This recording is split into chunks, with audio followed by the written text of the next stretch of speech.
خبر تحریک انصاف سے منحرف ہونے والے سابق رہنماؤں نے نئی پی ٹی آئی بنانے کی تیاری کر لی ہے۔ اس کے لیے رابطے بھی شروع کر دیے گئے ہیں۔ ہم بات کریں گے جیو نیوز کے نمائندے اعظم ملک سے۔ اعظم، کون رہنما ہیں یہ اور کس طرح سے بنائی جا رہی ہے نئی پی ٹی آئی؟ دیکھیں، ایک طرف اعتماد کے ووٹ کا معاملہ ہے تو دوسری طرف تحریک انصاف کے منفرد ارکان پر مشتمل نئی جماعت لانچ کرنے کی تیاری کی جا رہی ہے۔ پی ٹی آئی کے سابق رہنما ایک نئی پارٹی کے کام پر مشاورت کر رہے ہیں۔ ذرائع کے مطابق نئی جماعت کی تشکیل کے لیے رابطوں اور ملاقاتوں کا سلسلہ شروع ہے۔ سینٹرل جنوبی پنجاب کے اہم سیاستدان نئی پارٹی کا حصہ ہوں گے۔ پی ٹی آئی کے منفرد ارکان سمیت دوسری سیاسی پارٹیوں کے ارکان بھی ساتھ دیں گے۔ پی ٹی آئی کے باغی ارکان جہانگیر ترین کے علاوہ عبدالعلیم خان، چودھری سرور گروپ کے لوگوں سے رابطہ کیا جائے گا۔ نئی جماعت کی قیادت پی ٹی آئی پنجاب کی سابق اہم شخصیت کرے گی۔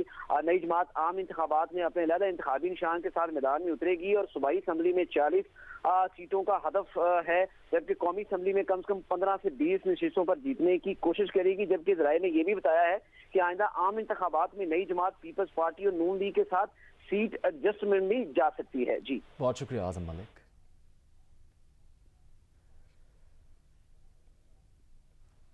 ابھی آپ کو یہ خبر دیں، سابق وزیر اعظم اور مسلم لیگ نون کے رہنما شاہد خاقان عباسی نے کہا ہے کہ آرمی چیف کی ایکسٹینشن کا قانون ختم کرنے کی ضرورت ہے، کیونکہ ایکسٹینشن کے قانون سے غیر معمولی عمل معمول کا کام بن گیا۔ اپنے ایک انٹرویو میں شاہد خاقان عباسی نے کہا کہ جس وقت یہ قانون سازی کی گئی وزیر اعظم ایکسٹینشن دے چکے تھے اور فوج قبول کر چکی تھی، تب حمایت نہ کرنا ملک کے مفاد میں نہ تھا۔ سندھ کی جیلوں میں قید 125 افغان بچوں کو آزادی مل گئی۔ یہ بچے اپنی ماؤں کی قید کی وجہ سے جیل میں تھے۔ ان بچوں کی 88 مائیں غیر قانونی قیام کے الزام میں سندھ کی مختلف جیلوں میں قید تھیں۔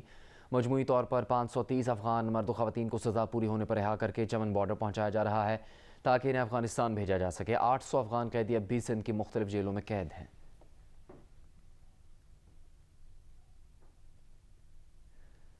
پاکستان نے متحدہ عرب امارات کے 2 بینکس کو 60 اور 42 کروڑ ڈالر کا قرض لوٹا دیا۔ اس ادائیگی کے بعد زر مبادلہ کے ذخائر 1 ارب 2 کروڑ ڈالر کم ہو کر 4.5 ارب ڈالر رہ گئے ہیں۔ ذرائع وزارت خزانہ کے مطابق پاکستان جنیوا کانفرنس میں 1.5 ارب ڈالر کے حصول کی کوشش کرے گا۔ نجم سیٹھی نے رمیز راجہ کے لیے 1.5 لاکھ روپے پینشن کی منظوری دے دی ہے۔ فیصلہ نجم سیٹھی کی سربراہی میں پی سی بی مینجمنٹ کمیٹی نے کیا۔ رمیز راجہ نے خود پینشن کے لیے بورڈ سے رجوع کیا تھا۔ اب ہر ماہ پی سی بی رمیز راجہ کو 1,54,000 روپے پینشن دے گا۔ رہنما کاف لیگ مونس الہی نے جیو نیوز کے پروگرام نیا پاکستان کے میزبان شہزاد اقبال سے بات کرتے ہوئے کہا ہے کہ ان کی والدہ، اہلیہ، بھائی اور بھابھی کو نو فلائی لسٹ پر ڈال دیا گیا ہے۔ لگتا ہے اگلی باری ان کی اور ان کے والد کی ہوگی۔ مونس الہی نے شہزاد اقبال کو بتایا کہ ایسا اسی لیے کیا جا رہا ہے تاکہ کاف لیگ پی ڈی ایم کا ساتھ دے۔ مونس الہی نے کہا کہ بظاہر تو یہ سب ایف آئی اے ہی کرتی ہے، مگر ان میں اتنی صلاحیت نہیں کہ خود سے یہ سب کریں۔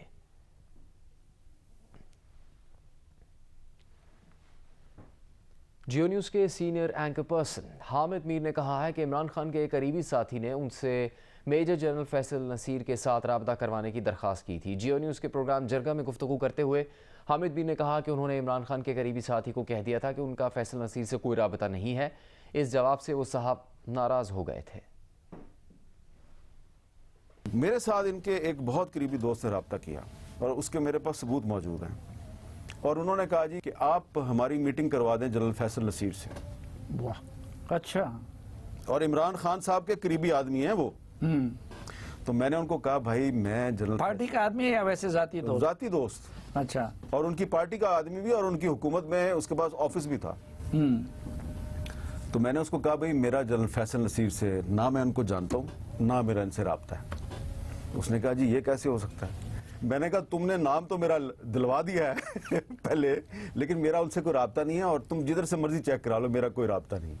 اس نے اصرار کیا کہ نہیں آپ ہمارا رابطہ کروائیں۔ میں نے کہا میرے ذریعے کیوں کرتے ہو بھائی رابطہ، اور میں تو ہوں بھی جیو ٹی وی میں، تو کل کو تم جو ہے وہ میرا سکینڈل بنا دو گے، ہو سکتا ہے تم کوئی سٹنگ آپریشن کر رہے ہو میرے ساتھ۔ تو میں نے انکار کر دیا۔ تو اس انکار کے بعد پھر سلولی اینڈ گریجولی پھر جو ہے وہ مجھے ایسا لگا کہ وہ بہت ہی ناراض ہو گیا، اور پھر انہوں نے یہ دوبارہ نام لے دیا۔ تو مجھے تو اس کی کوئی پرواہ نہیں، نہ میں سمجھتا ہوں کہ اس سے کو میری زندگی کے لیے خطرات لاحق ہوں گے۔ عمران خان صاحب جو ہیں وہ پرویز مشرف سے بڑے تو بدماش نہیں ہیں۔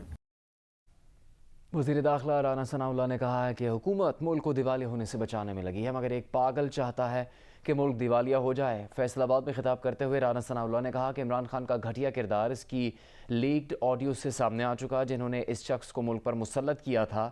بتائیں کہ آخر اس تجربے کی کیا ضرورت تھی؟ چیئرمین پی ٹی آئی عمران خان نے کہا ہے کہ وزیر اعلیٰ کے اعتماد کا ووٹ عدالتی فیصلے سے مشروط ہے۔ اعتماد کا ووٹ لیتے ہی پنجاب اسمبلی تحلیل کر دی جائے گی۔ اجلاس کی اندرونی کہانی کی تفصیل آپ کو دکھاتے ہیں۔